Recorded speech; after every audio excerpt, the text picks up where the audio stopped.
Friends, அஸ்ஸலாமு அலைக்கும். Welcome to Samiya's kitchen. இன்றைக்கி நம்மளோட சமியாஸ் கிச்சனில் 1 kgல ஒரு சூப்பரான மட்டன் பிரியாணி ரெசிபி தான் பார்க்க போகிறோம். இந்த பிரியாணி வந்து ஈத் அன்னைக்கு எங்கள் வீட்டில் நான் செஞ்சது. ரொம்ப சூப்பராக இருக்கும் இந்த மட்டன் பிரியாணி. ஸோ இந்த பிரியாணி ரெசிபியை தான் நான் உங்களோட ஷேர் பண்ணிக்க போகிறேன். ஸோ வீடியோ ஸ்கிப் பண்ணாமல் ஃபுல்லாக பாருங்கள்.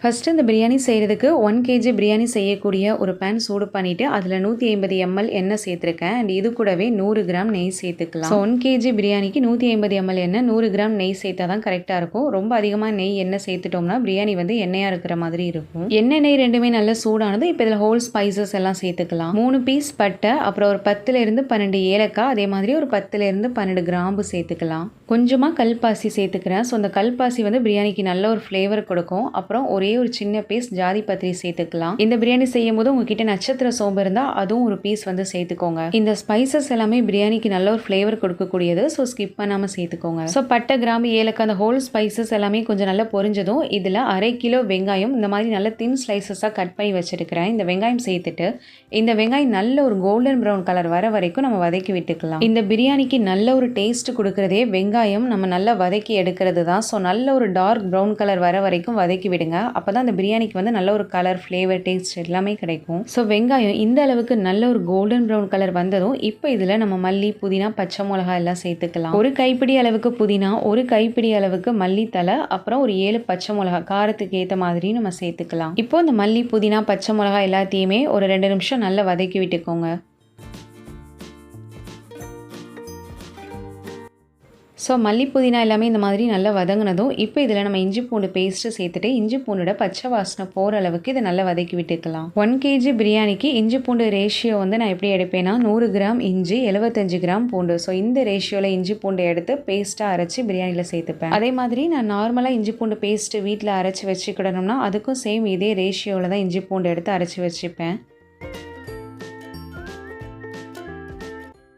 ஸோ இப்போ இஞ்சி பூண்டோட பச்சை வாசனை போகிற அளவுக்கு நல்லா வதக்கி விட்டதுக்கு அப்புறமா இப்போ இதில் நம்ம தக்காளி பழம் சேர்த்து ஒரு 5 நிமிஷம் நல்லா வதக்கி விட்டுக்கலாம். தக்காளி பழம் நான் 400 கிராம் சேர்த்துருக்கேன். ஸோ பெரிய வெங்காயம் 1/2 கிலோ எடுத்தோம்னா தக்காளி பழம் 400 கிராம் எடுத்துக்கோங்க. எப்போதுமே பெரிய வெங்காயத்தை விட தக்காளி பழம் கொஞ்சம் கம்மியாக தான் சேர்க்கணும். அப்போ தான் பிரியாணி நல்லா டேஸ்ட்டாக இருக்கும். அதே மாதிரி நான் தக்காளி பழம் ரொம்ப ஸ்மாஷ் ஆகிற வரைக்கும் வதக்கி விட மாட்டேன். கொஞ்சம் நேரம் தான் வதக்கி விடுவேன். ஸோ ரொம்ப ஸ்மாஷ் ஆகிற வரைக்கும் வதக்கி விட்டுட்டோம்னா அந்த பிரியாணி வந்து தக்காளி சாதம் மாதிரி ஆகிடும்.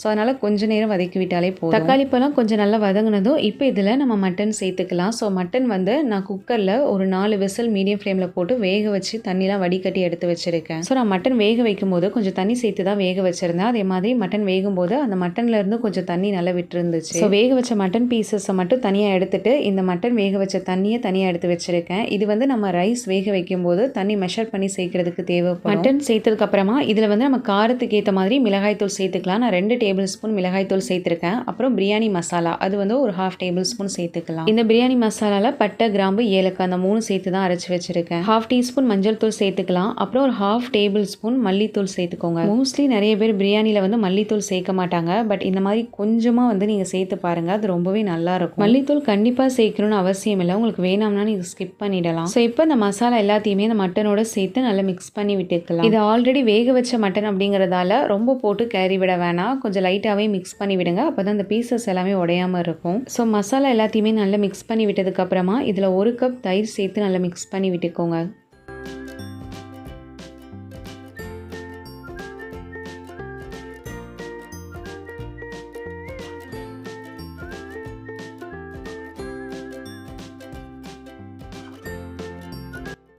தயிர் சேர்த்து நல்லா மிக்ஸ் பண்ணி விட்டதுக்கப்புறமா இப்போ இதை மூடி வச்சுட்டு மீடியம் ஃப்ளேமில் ஒரு 10 மினிட்ஸ்க்கு அந்த மசாலாலேருந்து எண்ணெய் பிரிஞ்சு வரணும். ஸோ அது வரைக்கும் குக் பண்ணிக்கோங்க. அப்புறம் அந்த 10 மினிட்ஸ் குக் பண்ணும்போது இதில் தண்ணிலாம் சேர்க்கணும்னு அவசியம் இல்லை.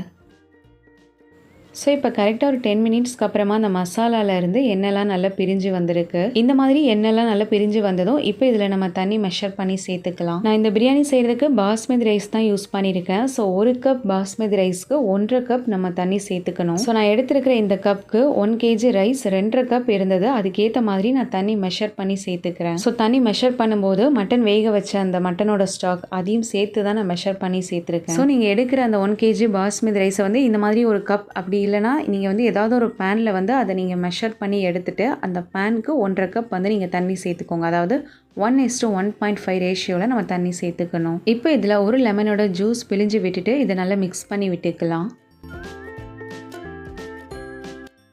இப்போ இதை மூடி வச்சுட்டு இந்த தண்ணி நல்ல ஒரு கொதி வர வரைக்கும் வெயிட் பண்ணிக்கலாம்.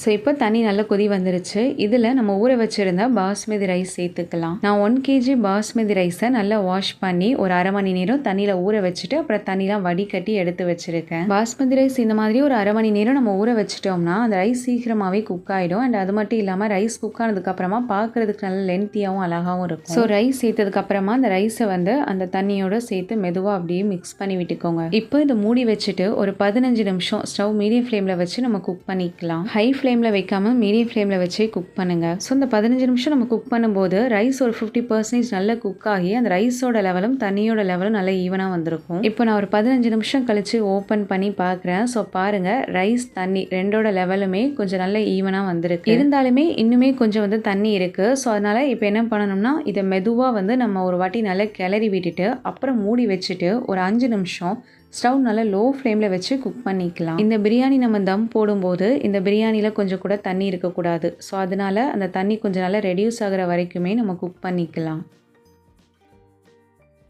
ஸோ இப்போது நான் ஒரு 5 மினிட்ஸ் லோ ஃப்ளேமில் குக் பண்ணதுக்கப்புறமா ஓப்பன் பண்ணி பார்க்குறேன். ஸோ பாருங்கள், தண்ணி நல்லா ரெடியூஸ் ஆகி நல்ல ஈவனாக அந்த ரைஸ் தண்ணி ரெண்டோட லெவலுமே வந்திருக்கு. இப்போவே பார்க்குறதுக்கு பிரியாணி ரொம்பவே சூப்பராக இருக்குது. அண்ட் ஒரு 75% வரைக்கும் பிரியாணி நல்லா குக் ஆகிருக்கு. இதுக்கப்புறம் நம்ம இதை வந்து தம் போட்டுக்கலாம். இந்த பிரியாணி தம் போடுறதுக்கு முன்னாடி ஒரு வாட்டி இதை நல்லா மெதுவாக கிளறி விடுங்க. ரொம்ப ஃபோர்ஸாக போட்டு கிளறி விட்டுடாதீங்க, அப்புறம் ரைஸ் எல்லாமே உடஞ்சி போயிடும்.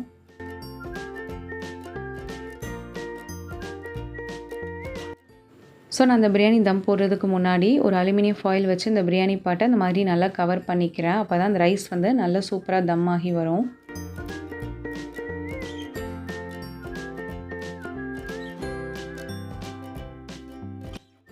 ஸோ இப்போ நம்ம இந்த பிரியாணி பாட்டை லிட் வச்சு கவர் பண்ணிக்கலாம்.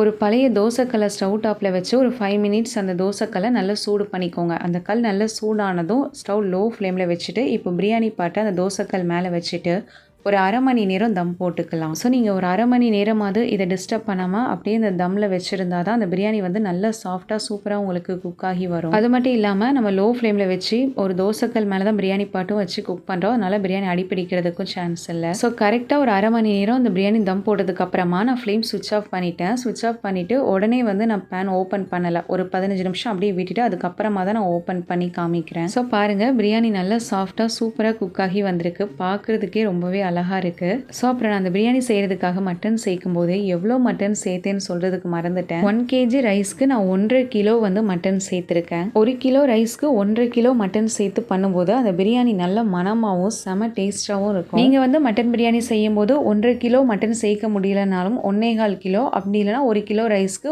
1 கிலோ மட்டன் சொல்லிட்டு ஈக்குவலாகவும் சேர்த்துக்கலாம். ஸோ அதுக்கு கம்மியாக வந்து சேர்க்காதீங்க, பிரியாணி வந்து அந்த அளவுக்கு டேஸ்ட் இருக்காது. சிக்கன் பிரியாணி செய்கிறதா இருந்தாலுமே இதே மாதிரி தான் நீங்கள் அந்த சிக்கன் பீசஸும் வந்து கேஜியில் சேர்த்துக்கணும். அதே மாதிரி சிக்கன் பிரியாணிக்கும் சேம் இதே மெஷர்மெண்ட்டில் தான் நான் செய்வேன். ஸோ அவ்வளோதான். இப்போ நம்மளோட மட்டன் பிரியாணியும் நல்லா சூப்பராக ரெடி ஆயிடுச்சு. ஸோ 1 kgயில் எப்படி நல்லா சூப்பராக ஒரு மட்டன் பிரியாணி செய்யலாம்னு சொல்லிட்டு தான் இன்றைக்கி நம்மளோட சமையாஸ் கிச்சனில் நம்ம பார்த்தோம். இன்றைக்கி நீங்கள் பார்த்த இந்த மட்டன் பிரியாணி ரெசிபி உங்களுக்கு பிடிச்சிருந்துச்சுன்னா இதே மாதிரி நீங்கள் செஞ்சு பார்த்துட்டு இது எப்படி இருந்துச்சுன்னு உங்களோட ஃபீட்பேக்ஸ் மறக்காமல் எனக்கு கமெண்ட்ஸில் சொல்லுங்கள். அண்ட் என்னோட இந்த வீடியோ உங்களுக்கு பிடிச்சிருந்துச்சுன்னா என்னோட சேனலை லைக் பண்ணுங்கள், கமெண்ட் பண்ணுங்கள், ஷேர் பண்ணுங்கள், மறக்காமல் சப்ஸ்கிரைப் பண்ணிக்கோங்க. பக்கத்தில் இருக்கக்கூடிய பெல் ஐக்கானையும் கிளிக் பண்ணிக்கோங்க. தேங்க்ஸ் ஃபார் வாட்சிங். பாய்.